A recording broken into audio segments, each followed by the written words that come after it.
Darf eine Jugendsünde über dein ganzes Leben entscheiden? Im Kanton Aargau in der Schweiz hat eine 15-Jährige aus Eritrea den Schweizer Pass nicht erhalten. Ihr wurde die Einbürgerung verweigert. Wegen was? Wegen einem Klingelstreich. Alles Weitere zu diesem Vorfall und was du wissen musst, wenn du in die Schweiz ziehen willst und möglicherweise den Schweizer Pass erhalten willst, das wollen wir uns einmal in diesem Video näher anschauen.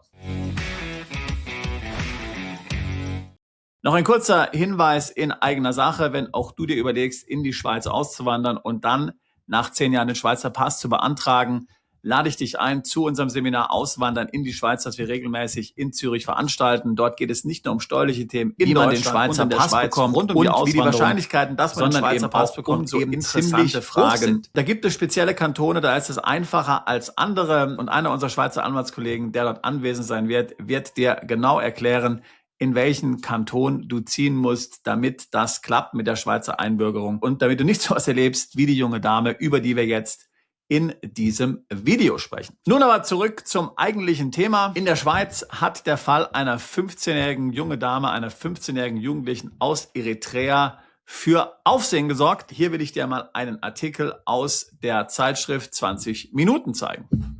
15-Jährige wird wegen Klingelstreich nicht eingebürgert. Das Verwaltungsgericht des Kanton Aargaus beurteilt die Ablehnung des Einbürgerungsgesuches einer jungen Eritreerin als widerrechtlich und willkürlich.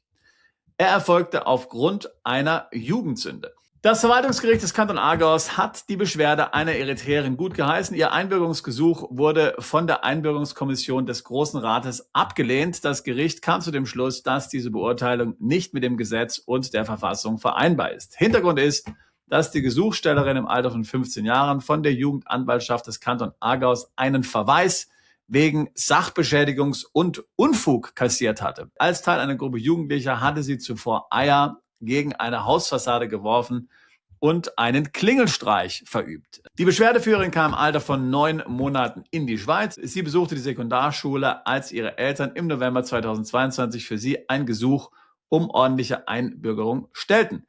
Die Wohnsittsgemeinde beurteilte ihre Integration positiv, sicherte ihr das Gemeindebürgerrecht zu und leitete das Gesuch an den Kanton weiter. Die Einbürgerungskommission des Grossen Rates lehnte das Einbürgerungsgesuch ab. Sie begründete ihren Entscheid damit, dass die Beschwerdeführerin im laufenden Einbürgerungsverfahren wegen eines Vergehens verurteilt worden sei. Gemäß § 8 des kantonalen Einbürgerungsgesetzes sei eine Einbürgerung in diesem Fall ausgeschlossen. Gut, das Gericht hat dann der Einbürgerungskommission widersprochen und hat gesagt, dass es sich ja dabei nur um eine Lappalie handelt. Sie hat ja auch damals nur eine sehr geringe Strafe erhalten, diese junge Dame. Deshalb wäre die Entscheidung der Einbürgerungskommission also verfassungswidrig. So, das eigentlich Interessante ist jetzt ja gar nicht mal unbedingt dieser Fall, sondern das eigentlich Interessante ist ja, wie eine solche Einbürgerung in der Schweiz eigentlich abläuft. Und das haben wir jetzt ja sehr schön in diesem Artikel gelesen. Und das ist natürlich etwas, was für dich extrem wichtig ist, wenn auch du planst, in die Schweiz umzuziehen, um den Schweizer Pass irgendwann einmal anzunehmen. Der Schweizer Pass, er ist ja einer der besten Pässe der Welt, sicherlich genauso gut wie der deutsche Pass. Wenn du den Schweizer Pass hast, dann könntest du getrost wahrscheinlich den deutschen Pass aufgeben. Und in der Tat ist das auch etwas, das etliche unserer Mandanten so getan haben. Den Schweizer Pass zu bekommen, das ist gar nicht so einfach. Erstmal musst du in der Schweiz leben mit der B-Bewilligung für 5 Jahre, dann für 5 weitere Jahre mit der C-Bewilligung und dann kannst du diesen Pass bekommen. Dann geht es ein paar weitere Jahre, bis du dann tatsächlich den Pass in der Hand hältst. In dem Beispiel, das wir gerade eben gesehen haben, hatten die Eltern den Antrag gestellt 2022. Jetzt 2026 hat die junge Dame immer noch nicht den Schweizer Pass bekommen. Gut, da kam jetzt eben diese Ablehnung dazwischen und dann danach die Klage. Aber grundsätzlich muss man sicherlich damit rechnen, dass es 12 bis 15 Jahre dauert, bis man diesen Schweizer Pass hat. Nochmal, um zu sagen, was dort vorgefallen war. Während also die Prüfung für diese Einbürgerung gelaufen war, hat die junge Dame eben dort einen Klingelstreich verübt und Eier gegen eine Hauswand geworfen. Sie wurde dann verwarnt von der Polizei, hat aber deswegen letztlich die Einbürgerung nicht erhalten. Uns sind ähnliche Fälle in der Schweiz bekannt, wo das ähnlich war, etwas schwerwiegender muss man jetzt sagen. Also wir kennen zum Beispiel den Fall von einem Mandanten, der hat 15 Jahre in der Schweiz gelebt, ein Italiener. hat dann den Schweizer Pass beantragt und während das Verfahren lief, wurde er eben betrunken am Steuer erwischt.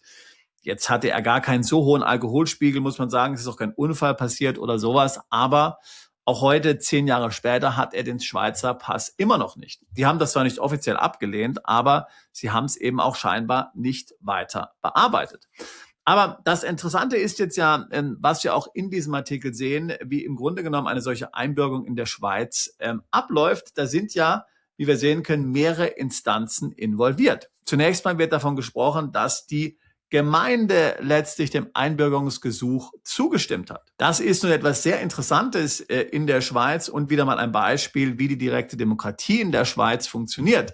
Hier gibt es also mehrere Instanzen. Hier ist es nicht irgendein Beamter in Berlin beziehungsweise hier in Bern, der über ein solches Gesuch entscheidet, sondern es sind deine Nachbarn. Ja? Und zunächst mal ist es die Gemeinde, die entscheidet. Und tatsächlich gibt es Gemeinden in der Schweiz in bestimmten Kantonen, die lehnen mal grundsätzlich jeden ab. Ja, egal was der für eine Hautfarbe hat, egal aus welchem Land der kommt, da wird einfach mal grundsätzlich eigentlich fast jeder abgelehnt. Schon mal muss man sagen, aus Prinzip. Aber in diesem Fall wurde ja die junge Dame, die Jugendliche von der Gemeinde akzeptiert. Die Gemeinde hat ihr das Bürgerrecht gegeben und das ist auch eine sehr wichtige Sache, denn im Grunde genommen wird diese Gemeinde dann zum Bürgerort dieser Neuschweizerin. Das heißt, die Gemeinde hat dann auch eine gewisse Verantwortung für diese Person und in der Schweiz ist das so, jeder Schweizer hat dort einen Bürgerort.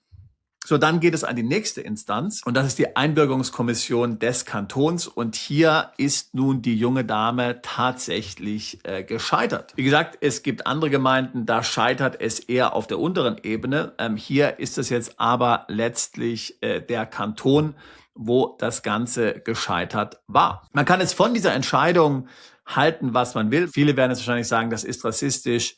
Wäre das ein weißes Mädchen gewesen, also keine Afrikanerin, dann wäre das sicherlich nicht passiert. Aber wie gesagt, das ist meine Erfahrung garantiert nicht. Gerade in der Innerschweiz werden auch Einbürgerungsgesuche von Europäern entsprechend negativ bewertet. Aber dass grundsätzlich hier die Bürger ein Mitspracherecht haben, wer den Pass bekommt, das ist meiner Meinung nach doch höchst interessant. Das hat dann auch weitreichende Konsequenzen. Du musst nämlich dann mehrere Jahre letztlich in der gleichen Gemeinde wohnen, bevor du dich einbürgern lässt. Oftmals sind es 5 Jahre.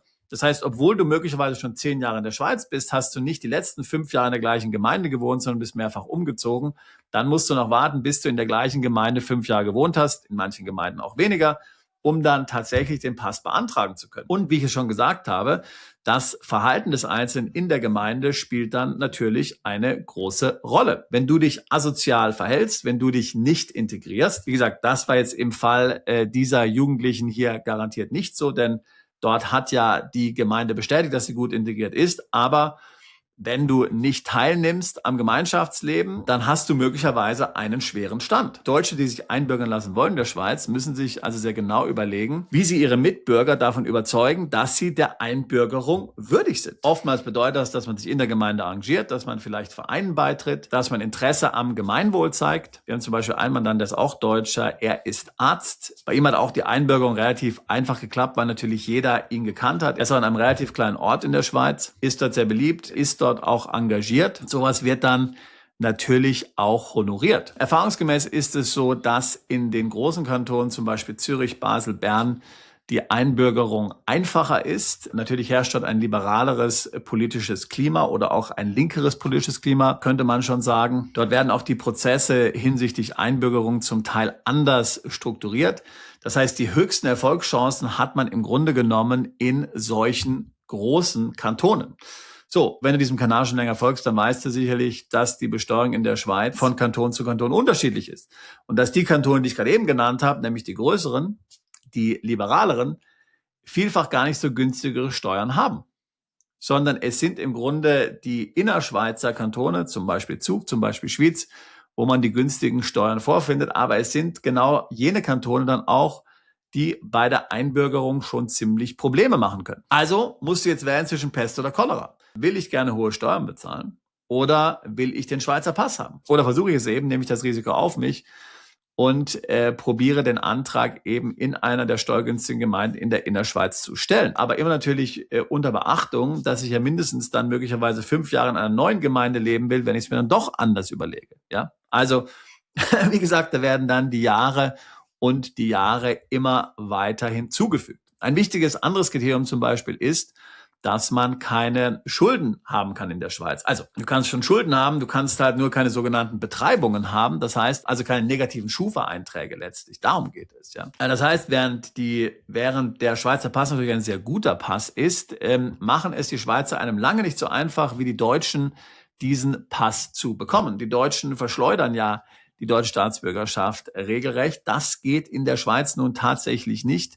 Da muss man schon viele Jahre warten und dann wirklich auch sein eigenes Verhalten langfristig, langjährig so justieren, dass es für die Einbürgerung im Grunde genommen optimal ist und dann auch passt. Ich habe selbst ein paar Jahre in der Schweiz gewohnt. Ich selbst hatte jetzt kein Interesse dran, den Schweizer Pass anzunehmen. Also man sollte das auch nicht überbewerten. Die Schweiz ist trotzdem interessant, auch wenn man den Schweizer Pass nicht will. Aber natürlich, der Schweizer Pass ist schon eine feine Sache außerhalb der EU. Eins der stabilsten Länder, eins der wohlhabendsten Länder überhaupt. Also das ist mit Sicherheit kein schlechter Pass. Und wenn du das für dich einplanen kannst, wenn das in deine Lebensplanung passt, vielleicht bist du auch dabei, eine Familie zu gründen, vielleicht hast du ja Kinder, und du sagst ja sowieso, naja, die Kinder müssen in die Schule, ich werde jetzt wahrscheinlich sowieso die nächsten 15, 20 Jahre irgendwo an einem Ort sein müssen, dann ist sicherlich die Schweiz gar nicht schlecht. Da kannst du den Pass einfach sozusagen noch mitnehmen, ohne dass das für dich ein besonders großer Aufwand ist. Also, wenn auch du mit einem Umzug in die Schweiz liebäugelst, die Schweiz ist ja das beliebteste Auswanderungsland der Deutschen. Der Schweizer Pass ist natürlich nur ein Grund dafür. Ein weiterer Grund sind die niedrigen Steuern, die hohe Lebensqualität, die stabile Währung, die niedrige Kriminalität. In der Schweiz läuft das einfach. Also, wenn auch du Interesse hast, in die Schweiz umzuziehen, insbesondere als Unternehmer, als Investor, als Leistungsträger, dann würde ich mich freuen, dich bei unserem Seminar Auswandern in die Schweiz kennenzulernen oder ansonsten natürlich auch gerne ein Beratungsgespräch zu führen. Alle weiteren Details in der Beschreibung zu diesem Video. Wir tun seit 20 Jahren nichts anderes, als Mandanten genau bei solchen Vorhaben zu unterstützen.